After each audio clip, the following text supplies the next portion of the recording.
Episode 9. Sir Simon's Secret.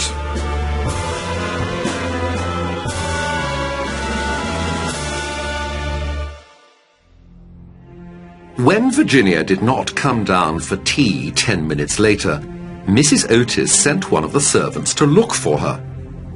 But the servant could not find Virginia. At first, Virginia? Mrs. Otis was not worried. Virginia?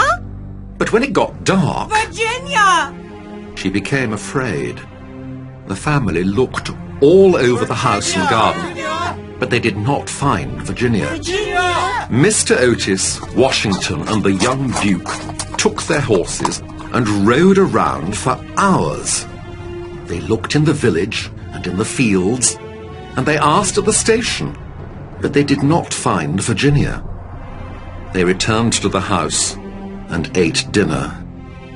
No one spoke during the meal. They all thought about Virginia. Then, at midnight, just as the clock struck for the 12th time, there was a crash of thunder. The family heard strange music and ran into the hall.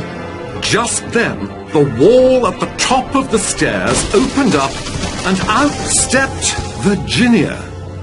Her face was white, and there was a small box in her hands. "Where were you?" asked Mr. Otis. "I was with the ghost," said Virginia. "He gave me this box of beautiful jewels."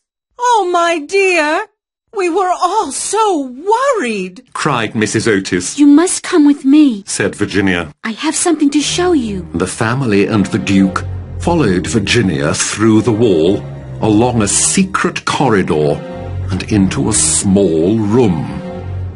There was a large metal ring on the wall with chains hanging from it. On the other end of the chains was a skeleton. "This is Sir Simon," said Virginia. "He was a bad man, but in the end he was very sorry. His wife's brothers kept him here until he died." There was an old jug and plate on the floor. Virginia pointed to them. "Look how his hand is reaching out for food and water," she said. "The jug and plate were too far away for him to reach." Now the jug was empty, and there was only a pile of dust on the plate. Virginia fell to her knees beside the skeleton, and the rest of the family looked at the terrible sight in front of them. "Now we know the ghost's secret," said Mr. Otis. "What a terrible story." "His sadness is over. Said Virginia. Now he can sleep." "You are an angel," said the Duke, and he took Virginia's hand and kissed it.